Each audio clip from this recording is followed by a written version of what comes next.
Does the Second Amendment protect the carry of firearms on private property? That's the question the Supreme Court is looking to answer in a case they've announced they're taking up. And today, we're going to take a look at that case and what could happen for gun owners. Hey, I'm Phil, and you're watching Law and Ammo.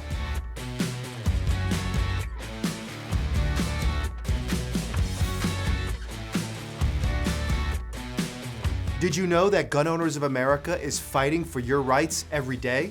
Recently, GOA halted universal background checks in Virginia and removed the taxes on NFA firearms, leading to our lawsuit to abolish the NFA completely.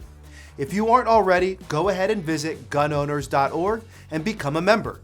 We're working on abolishing all gun control, and we can't do it without your help. Now back to the video. The Supreme Court recently announced that they're taking up the case Wolford v. Lopez. This case, originating out of Hawaii, deals with the circuit split that we at GOA helped create with our case, Antonyuk v. James. The story with Wolford v. Lopez starts the same as Antonyuk. Just like New York City, Hawaii was blindsided by the Supreme Court's 2022 Bruen decision, which affirmed that the Second Amendment extends outside the home.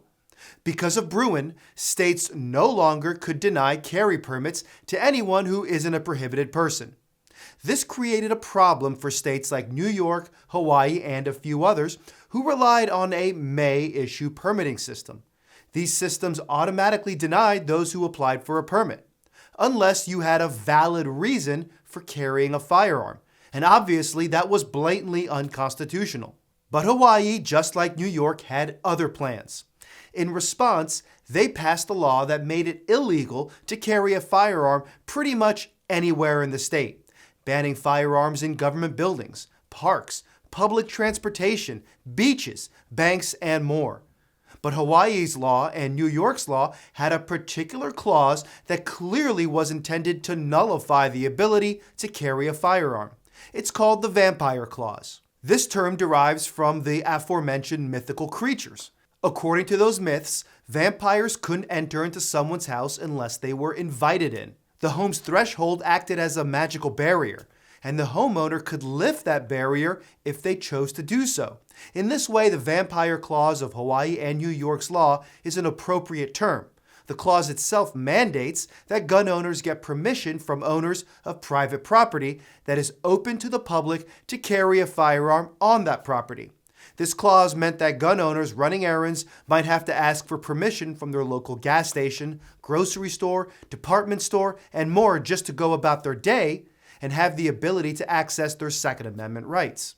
In Antonyuk, our case against New York's version of this law, the Second Circuit Court of Appeals struck down the Vampire Clause as unconstitutional. But the Ninth Circuit, also known as one of the most anti-gun circuit courts in the country, upheld the clause as constitutional. That's why one of the questions that Wolford v. Lopez poses to the Supreme Court reads, whether the Ninth Circuit erred in holding in direct conflict with the Second Circuit that Hawaii may presumptively prohibit the carry of handguns by licensed concealed carry permit holders on private property open to the public unless the property owner affirmatively gives express permission to the handgun carrier. In direct conflict with the Second Circuit is a reference to GOA's Antonyuk case. We're excited to see that the Supreme Court addresses this circuit split. In fact, Wolford's petition for writ of certiorari cites Antonyuk on 17 separate occasions. They also mention our Antonyuk case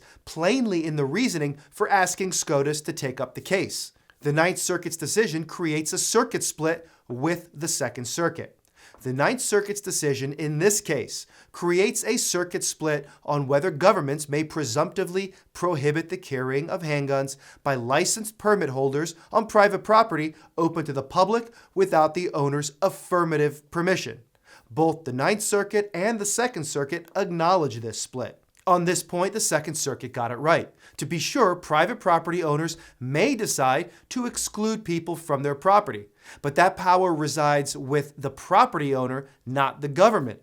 There is no comparable historical or even modern-day tradition of allowing the government to create a no-carry default rule for private property open to the public. That's a direct quote from a decision in our Antonyuk case, and we absolutely agree. These laws, whether it be New York's sensitive places doctrine or Hawaii's vampire clause, effectively makes it impossible to carry for lawful self-defense anywhere in the state. And of course, we know that these laws were designed with that as their intent. New York and Hawaii don't want people to even own firearms, let alone carry them for self-defense. So after being rebuked by the Supreme Court in 2022, this has become their workaround, labeling practically everywhere as a sensitive location off limits to carry. As Judge Van Dyke put it in his dissent, Hawaii's law prohibits presumptively or outright the carrying of a handgun on 96.4% of the publicly accessible land in Maui County, and has effectively nullified the Second Amendment rights of millions of Hawaiians. Another excellent opinion by Judge Van Dyke. There's a lot riding on this case as well. States like New York and Hawaii aren't the only ones pushing this vampire clause on their citizens. In 2023, Maryland passed SB 1, which banned public carry in most places by default, unless a building's owner or agent provides express consent to carry inside. And California, of course, passed SB 2, which came with a private property default rule, which required business owners to post signs explicitly allowing carry, which otherwise was banned. Anti-gun states will continue to attempt to restrict the Second Amendment in any way they can. Now that the Supreme Court has taken up Wolford v. Lopez, the vampire clause might finally have a stake driven through its heart. I'm Phil with Law and Ammo. Thanks for watching.